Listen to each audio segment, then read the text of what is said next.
울릉도 서쪽 30마일 동해상. 여명으로 사방이 붓다. 황홀한 일출을 감상할 여유도 없이 항공모함에 갑하는 분주하다. 단단하면서도 날렵한 위용의 한국형 전투기 편대가 여명의 초계 비행을 준비하고 있다. 날개 아래 단거리 공대공 미사일과 동체 아래 빼꼼한 장거리 공대공 미사일이 문무대왕의 염원을 하늘로 넓히고 있다. 필자의 상상이다. 지난 9월 국방부는 2021에서 2025 국방중기 계획에서 경항공모함 전력화 계획을 발표했다. 탑재기로 F-35B가 유력하다. 공군도 F-35B를 구매하기 위한 절차를 밟고 있다고 한다. 그러나 F-35B를 운영한다면 항모와 지상훈련기지 모두 시설, 작전 운영 등 전반에 걸쳐 미국의 강도 높은 물리적 보호 조치 등 여러 제한 사항이 따른다. 그렇기에 현재 개발이 순조롭게 진행되고 있는 KF-X를 항모 탑재형으로 개조 개발하는 방안을 우선적으로 검토해보고자 한다. 항모 탑재기로서 두 개종을 비교하면 KF-X는 10개의 무장 장착대에 최대 7,700kg을 장착할 수 있다. 그러나 F-35B는 스텔스 성능을 고려하여 제한된 내부 무장만을 탑재할 수 있다. 물론 F-35B도 최대 6,800kg 탑재가 가능하나 이 경우 항공기 날개에 폭탄을 장착함으로써 스텔스 성능이 저하된다. 항속거리에 있어서도 KF-X는 약 2,900km인데 비해 F-35B는 약 1,600km 정도다. 비행 교육 체계도 KT-1에서 T-50으로 이어지는 이미 구축된 공군 조종사 양성 체계를 그대로 적용한다면 새로운 체계 구축을 위한 비용과 시간을 절약할 수 있다. KF-X 개조 개발을 위한 비용 또한 F-35B 구매 비용과 비교할 때 매우 큰 절감 효과가 있을 것이다. 무엇보다 우리가 개발한 전투기로 공군과 해군의 항공 전력을 운영한다면 운영 유지 및 후속 군수 지원 측면에서의 효율성과 비용 절감 효과는 해외 구매와 가히 비교할 필요조차 없다. 더불어 앞으로 우리가 개발할 공대공 및 공대지 국산 무장들을 자유롭게 통합이 가능하다는 점은 군과 방산업계 모두에게 더욱 큰 이점이다. 개발 비용, 전력화 시기, 작전 및 군수 지원의 효율성, 항공산업 발전에 따른 국가경제 기여도 등 거의 모든 면에서 KF-X가 비교 우위에 있다. 이러한 다양한 고려를 종합 판단해 경항공모함에 탑재할 전투기로 KF-X 항모 탑재형 버전을 제안한다. 항모 내 경납고에 더 많은 전투기를 실으려고 날개가 접히도록 개조하고 항모 착륙을 위해 더 튼튼한 기골과 착륙 장치로 바꾸고 이륙시 항공기를 사출시키기 위한 캐터펄트에 적합하도록 장치를 바꾸어야 한다. 업계 관계자에 따르면 현재 개발 중인 KF-X를 항모 탑재형으로 개조하는데 대략 5년 정도의 개발 기간을 예상한다. 항모 전력화가 2033년쯤이라면 양산 종료 단계에 있는 공군형 KF-X를 항모 탑재형으로 개조하기 위한 시간적 여유 또한 확보된다. 완벽한 자주국방은 이루어질 수 없다. 그러나 우리가 할 수 있는 능력이 있음에도 우리의 능력을 버리고 해외 직구매한 스텔스 전투기를 항모에 탑재해야 하는가에 대해 진한 물음표를 던진다. 한화요로 스페이스, 항공기, 전투기 엔진 기술 독보적 우위. 한화요로 스페이스는 한국에서 유일하게 각종 전투기 및 헬기 엔진 제작을 도맡아온 국내 유일의 가스 터빈 엔진 제작 기업이다. 현재까지 9,000대 이상의 항공기와 헬기 등의 엔진을 생산했다. F-15K 전투기, T-50 고등훈련기 등 공군의 주력 항공기 엔진뿐만 아니라 한국형 헬리콥터 개발 사업에도 참여해 한국형 헬기 수리온이 국산화 엔진을 생산하는 등 항공기 엔진 분야에서 독보적인 기술과 위상을 가지고 있다. 특히 2016년에는 한국의 노후 전투기를 대체하고 미래 전장 환경에 적합한 성능을 갖춘 차세대 한국형 전투기 사업의 항공기 엔진 통합 개발을 주도적으로 수행했다. 엔진 부품 국산화를 위해 미국 제너럴 일렉트릭사와 기술 협약을 체결하는 등 KF-X 엔진의 국내 조립과 주요 부품 국산화에 매진하고 있다. 또 한국 최초의 우주 발사체인 나로호에 이어 내년 본발사 예정인 한국형 위성 발사체 누리호 사업에도 참여하고 있다. 사업 초기 단계부터 발사체의 핵심 기술인 엔진, 터보펌프와 각종 밸브류 제작에 참여해왔으며 2015년 3월 75톤 액체 로켓 엔진을 한국항공우주연구원에 초도 납품했다. 한화에어로스페이스는 오랜 경험과 숙련된 기술을 보유한 설계 전문가 및 기술 명장들을 주축으로 설계부터 생산, 조립, 정비까지 엄격한 품질 관리를 수행하고 있다.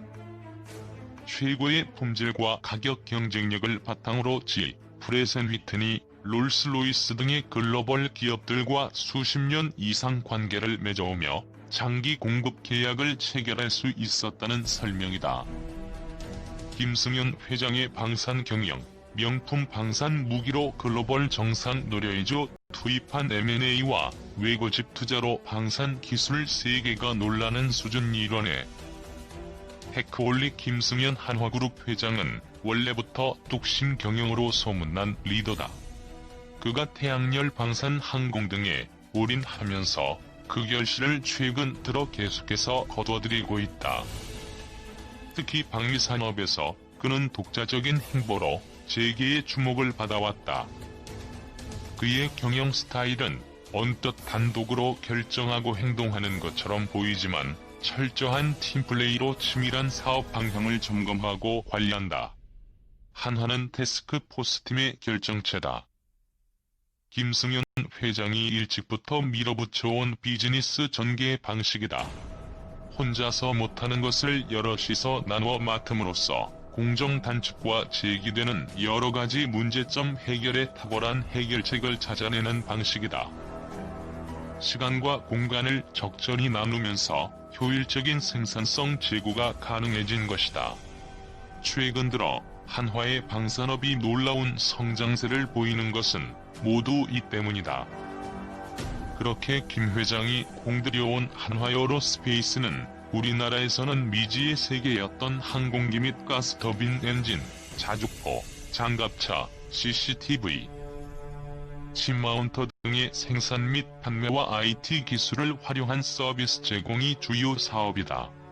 우리나라가 후발주자로 여러가지 기술적, 재정적, 정치적 난관을 껴안고 시작한 사업이라 처음부터 비판이 많았다.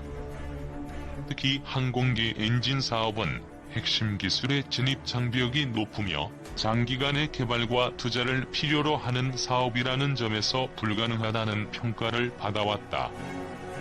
그러나 한화에어로스페이스는 국내에서 유일하게 각종 전투기와 헬기에 장착되는 차세대 엔진 개발을 주도하면서 기술력을 축적해왔고 세계의 명품 기업인 롤스로이스로부터 기술력을 인정받았다. 한화에어로스페이스는 롤스로이스가 생산하는 모든 항공 기종의 트렌트 엔진에 장착되는 터빈 부품 10여 종을 2045년까지 최소 25년간 공급하고 있다. 또한 미국 GE 등과 엔진 부품 공급 계약도 맺었다. 기술력으로는 정상권에 안착하고 있는 셈이다. 이미 한화에어로스페이스는 차세대 한국형 전투기 사업의 엔진 개발과 F-15K 전투기, T-50 고등훈련기 등 엔진뿐 아니라 한국형 헬기 수리온 엔진을 생산하는 등 항공기 엔진 개발 선두주자로 이제는 아무도 못하지 못하는 수준에 올랐다. 그 결과 한화에어로스페이스는 2분기 방산 부문 선방에 힘입어 시장의 기대를 뛰어넘는 영업이익을 냈다. 한화에어로스페이스는 2분기 연결 기준으로 영업이익 700여 원을 거둬들였다. 시장의 예상 500억 원보다 40% 이상 많은 실적이다. 국경이 막히고 수출입이 바닥에 가라앉은 상황에서 거둔 실적이라 박수를 받을 만하다. 지난해도 5조 2,641억 원의 매출 실적을 올렸고 3월 기준 2,038명을 고용할 정도로 고용 효자 기업이기도 하다. 증권사들은 한화에어로스페이스가 2020년의 연결 기준으로 매출 5조 1,292억 원, 영업이익 2,351억 원을 낼 것으로 전망된다. 그만하면 최고 선방이다.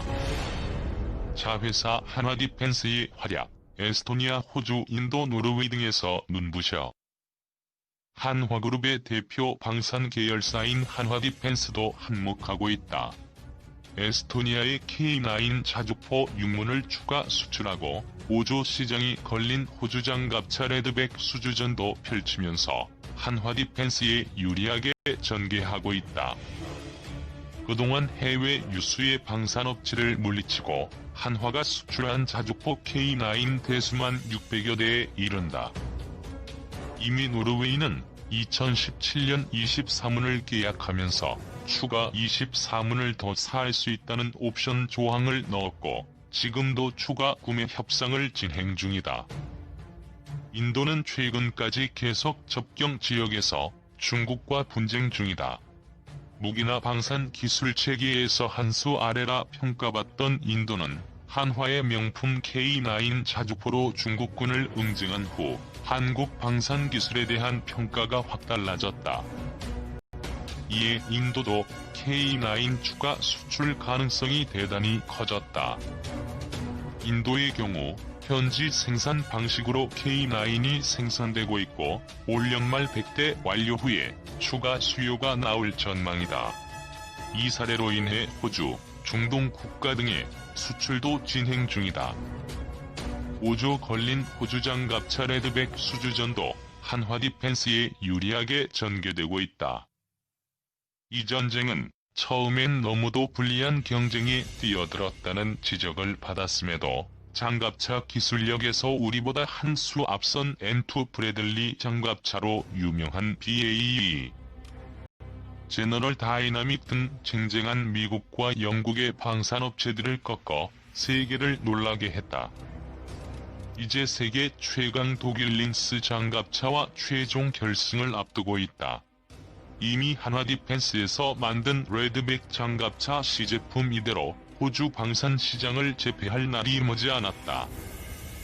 5조 원 수출 시장이 눈앞에 와 있는 것이다. 이번 호주 육군이 추진하는 미래 궤도형 장갑차 도입 사업에서 성공하면 한화디펜스는 세계 무기 수출 시장에서 탄탄대로에 오르게 된다. 생산성 경영에서 탁월한 수준 달성. 한화디펜스는 최신 기준이 적용된 생산성 경영 시스템 인증 심사에서 국내 기업 중 처음으로 레벨 8을 획득했다. 생산성 경영 시스템 인증은 산업통상자원부와 한국생산성본부가 주관하는 기업 경영 시스템 역량 진단 프로그램이다. 생산성 향상을 위한 과제 수행과 혁신 활동을 지원하는 것이 목적이다. 레벨 8은 환경 변화에 신속하고 유연하게 대응할 수 있는 경영 시스템을 갖춘 기업에 주는 최상위 등급이다. 생산성은 곧 경쟁력이다. 한화에어로스페이스와 디펜스가 글로벌 기업들과 경쟁할 때 입증할 수 있는 최고의 무기다. 김승현 회장은 최근 한 가지 실험으로 방산 무기 시장에 다시 도전하고 있다. 바로 분산탄 사업이다. 한화그룹 지주사 한화가 세계 안전 환경 기준을 충족하기 위해 방산 부문 분산탄 사업을 물적 분할하기로 한 것이다. 한화는 지난달 30일 분산탄 사업을 물적 분할해 신설법인 코리아 디펜스 인더스트리를 설립한다고 30일 공시했다. 분산탄은 300개의 자탄을 쏟아내 축구장 3개 넓이 면적을 일시에 초토화하는 무기다. 넓은 지역에 퍼져 민간인들에게 피해를 입힐 가능성이 커서 비윤리적이라는 비판을 받고 있지만, 북한과 마주하는 대치 상황에서 적을 견제하고 함부로 덤비지 못하게 할 수단으로는 꼭 필요한 무기 사업이다. 주력 사업에서 빼내 별도 분리함으로써 쓸데없는 견제를 피하면서 사업을 추진하려는 것이다. 현재 한화그룹은 미래 성장 동력 확보를 위해 미래에 꼭 필요한 첨단 레이저 및 정밀유도 무기 분야에 대한 연구 개발과 투자를 강화할 계획이다. 미래 무기는 지난해부터 시작해 2023년 전력화를 목표로 ADD와 주식회사 한화가 개발 중인 레이저 요격 무기로 미국, 러시아, 중국, 영국 등 국방과학 선진국들이 개발 경합 중이다. 나라도 지키고 수출과 고용도 키워나간다는 김승연 회장의 방산 무기 리더십에 재계의